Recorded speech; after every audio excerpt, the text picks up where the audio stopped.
Tag auch Leute, willkommen zurück auf meinem Kanal. Heute werde ich euch zeigen, wie ich an meiner neuen Husqvarna ein Rallye-Kit von Rebel Exports anbaue. Ja, wird bestimmt ein Spaß. Ich hoffe, dass ich das in, ich sag mal 2-3 Stunden erledigt habe. Ich werde die Zeit ein bisschen stoppen, wie lange das gedauert hat und euch ein paar Details zeigen. Wie wird das funktionieren?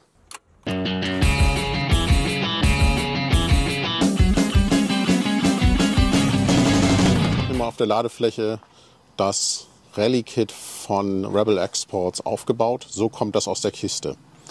Die Windschutzscheibe, ein paar Halterungen, der Scheinwerfer, es gibt einen Kabelsatz, natürlich das Hauptelement, der Tower, ein paar Verkleidungsteile und Aufkleber ohne Ende.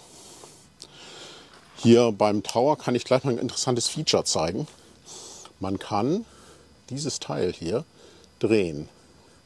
Also hier wird quasi der Instrumentenblock eingeführt, die Lichter und so weiter. Hier habe ich übrigens schon etwas angebaut, eine Halterung für meinen CP-Telefonhalter. So, als erstes mal werde ich diese und diese Schraube auf beiden Seiten entfernen, die Verkleidung abnehmen.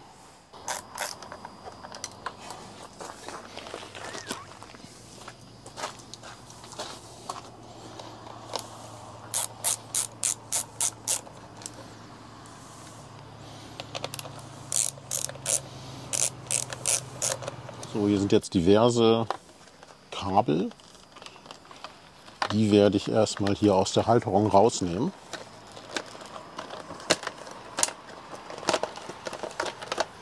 So, das Scheinwerferkabel muss auch gelöst werden.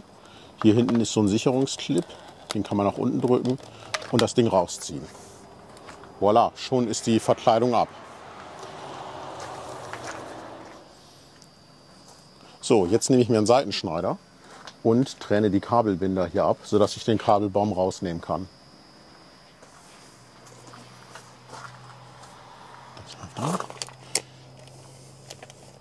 Man muss hier ein bisschen vorsichtig sein, dass man die Kabel nicht durchschneidet.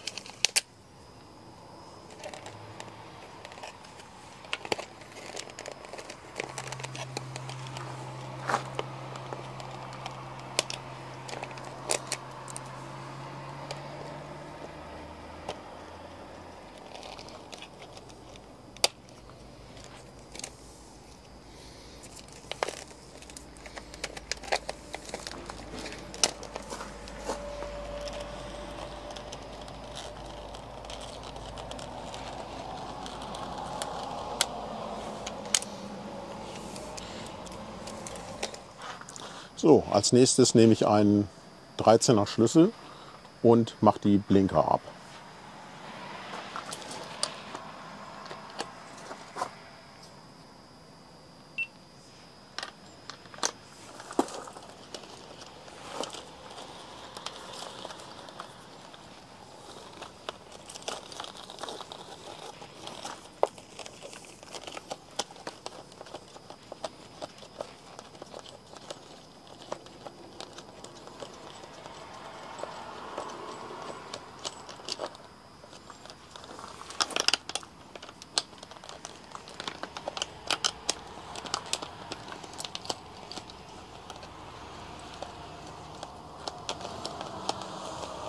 Also diese ganzen Stecker zu lösen, ist übrigens ein ziemliches Gefummel.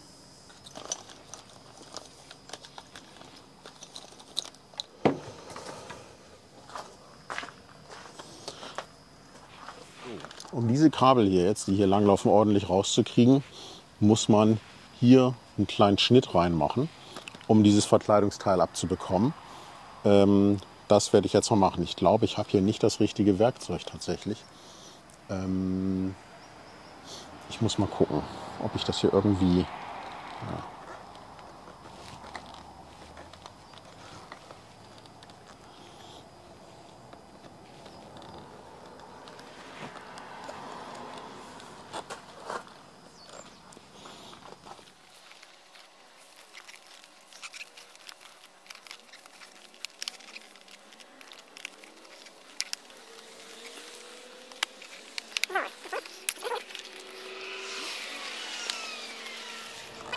Ja, man kriegt das auch mit diesem ungeeigneten Seitenschneider ab. Jetzt gibt es hier Schrauben. Davon sehe ich hier oben schon 2. Die nehme ich mal raus. Ich schätze mal so, dass es da noch mehr Schrauben gibt, die ich nur noch nicht sehe.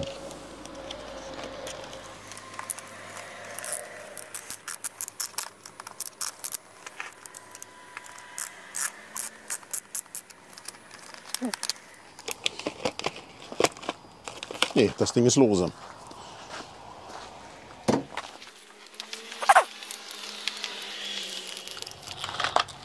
So, als erstes Mal ziehe ich die Kabel auf dieser Seite hier raus.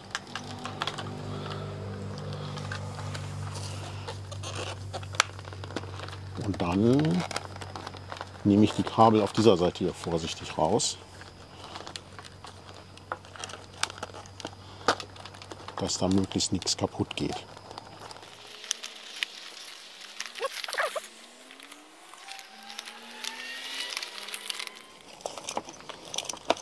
So, was ist hier jetzt zu machen? Ich denke mal, das ganze Bündel hier kriegt man raus. Hier ist ein Kabel, das man mutmaßlich nicht rauskriegt. Das muss also auch aufgeschnitten werden hier.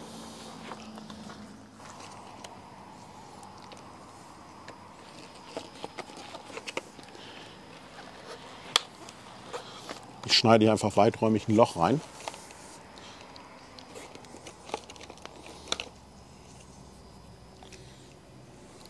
So, nachdem ich mich hier mit dem etwas ungeeigneten Tool durchgearbeitet habe, das Kabel hier rausnehmen. So, ja, ich habe hier das Armaturenelement in der Hand.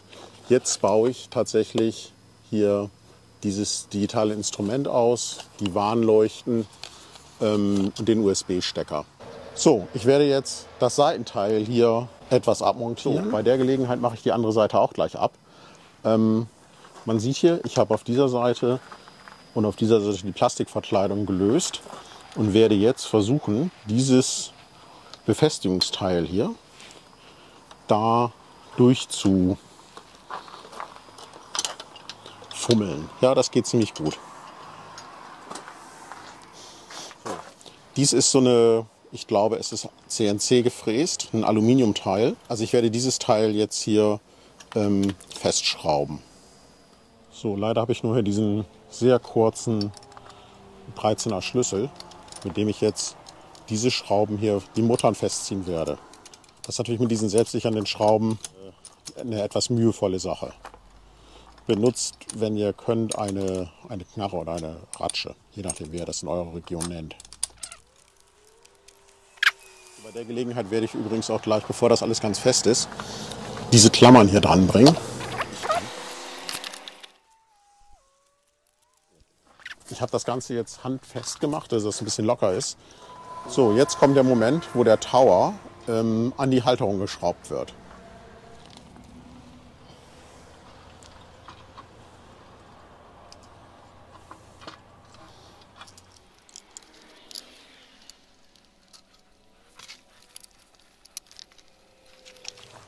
Zuerst mal setze ich beide Schrauben locker ein.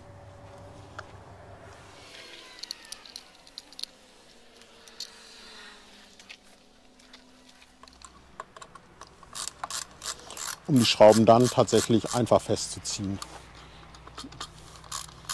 Hier kann man auch nichts einstellen. Es kommt einfach so, wie es kommt.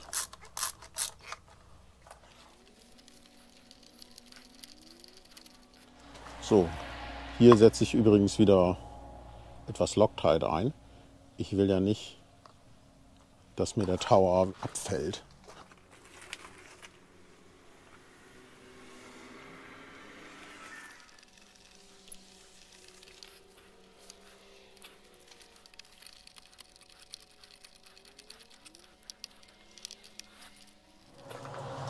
So, jetzt ist es an der Zeit, den Tower gerade auszurichten.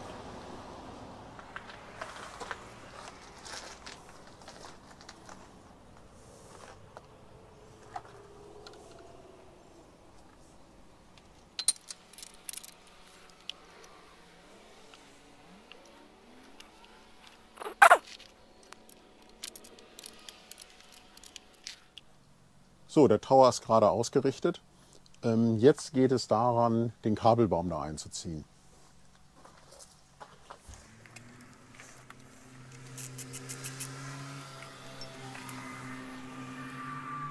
So, jetzt komme ich zu dem Punkt, wo ich den Kabelbaum in den Rallye Tower einführen werde. Hier hinten ist ein kleines Loch. Sieht das hoffentlich? Da müssen alle Kabel rein. Ja, mal sehen. Das Größte zuerst. Ja, mal schauen, wie das läuft.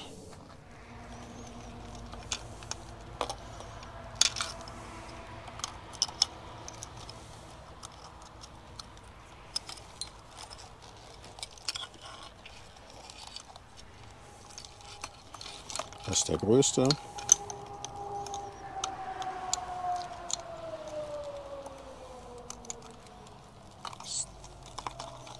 Der ist genauso groß.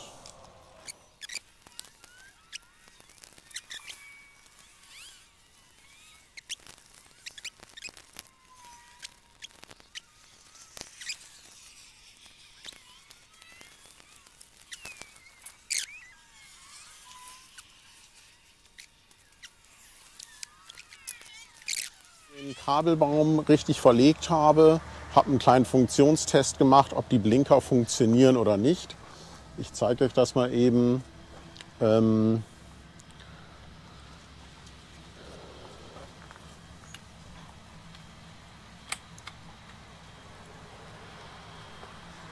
sieht also hier,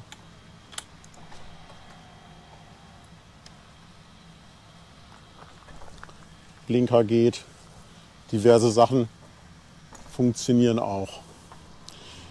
Ja, wunderbar. Das heißt, die Verkleidungsteile können jetzt angebaut werden. Und ich würde mal sagen, auf geht's.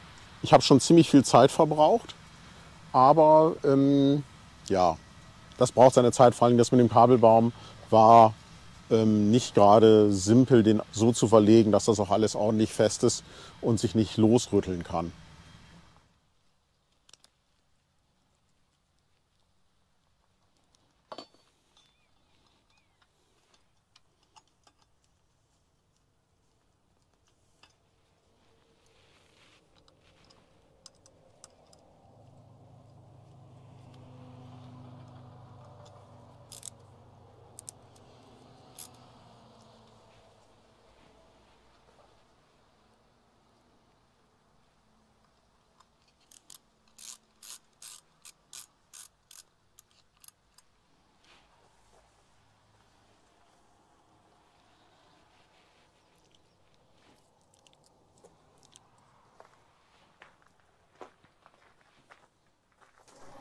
So, die nächste Aktion ist, die Lampenhalterung anzubauen.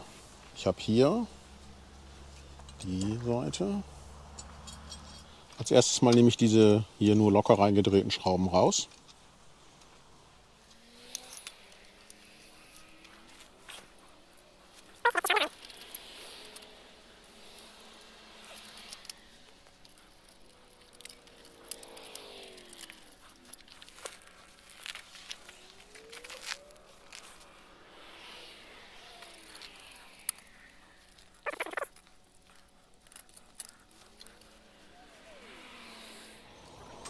Hier ist es nur einigermaßen locker.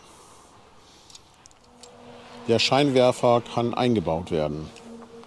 Wo ist oben, wo ist unten? Das ist hier wahrscheinlich oben. Den kann man hier jetzt einfach so reinbringen. So. So, natürlich muss vorher das Kabel hier hochgebracht werden. Und bei der Gelegenheit werden auch gleich noch die Blinkerkabel und diese Scheinwerferkabel, Kabelbinder befestigt.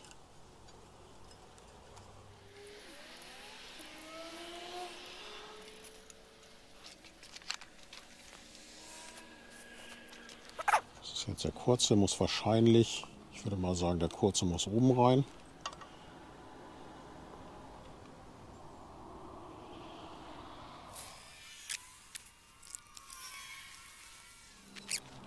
Also ich habe heute Kabelbinder ohne Ende verbraucht. So, jetzt kann der Scheinwerfer wirklich festgemacht werden, nachdem ich das alles festgezogen habe mit Kabelbindern.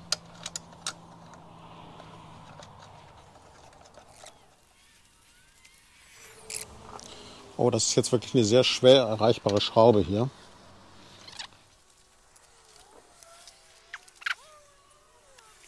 Nachdem ich die da auch reingefummelt habe, kann ich die Schrauben jetzt anziehen.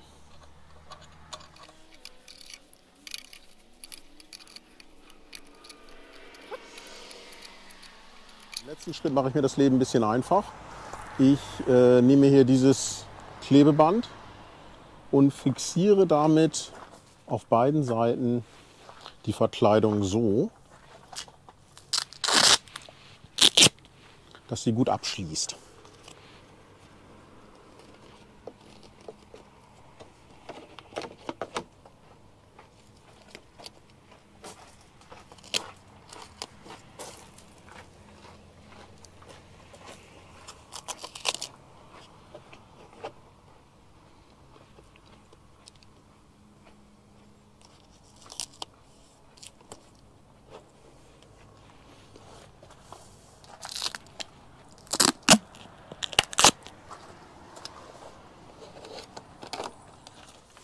So, Schraube 1 wird hier unten reingedreht.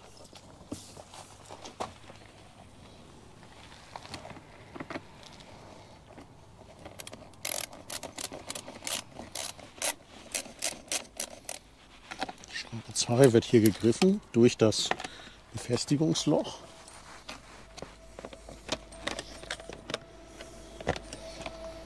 Das ist jetzt tatsächlich ein bisschen schwer zu sehen, dass man hier tatsächlich in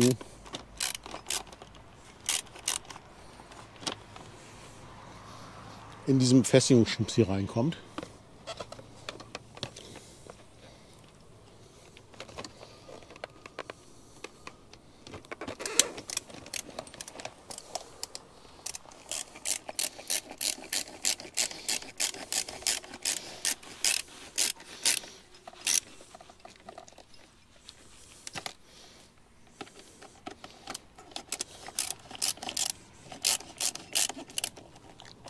So, die beiden sind fest. Jetzt noch die beiden oberen.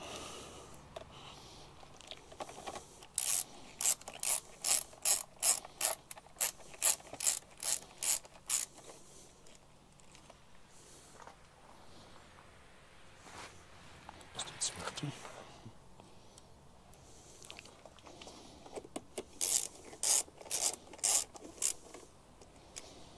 Voilà. So, ich gehe mal ein bisschen weiter weg.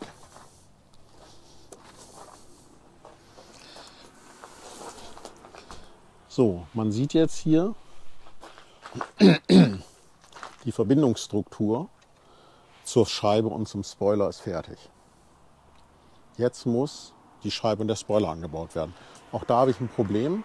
Die Schrauben sehen zu kurz aus.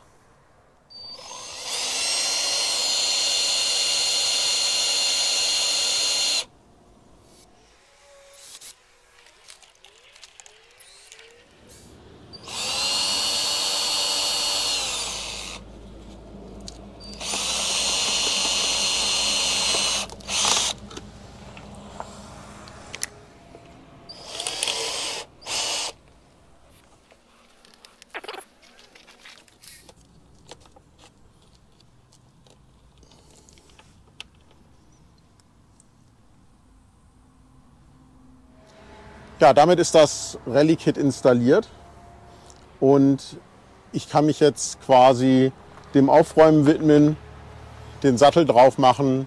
Ja, ich würde mal sagen, wenn euch das Video gefallen hat, drückt die Glocke, ja, abonniert den Kanal sowieso nicht und teilt das in euren Social Media. Das ist eine ziemlich wichtige Sache, damit dieses Video auch ordentliche Verbreitung findet. Ich würde sagen, bis zum nächsten Mal. Schaut wieder vorbei, wenn es wieder heißt, nur ein Umweg entfernt.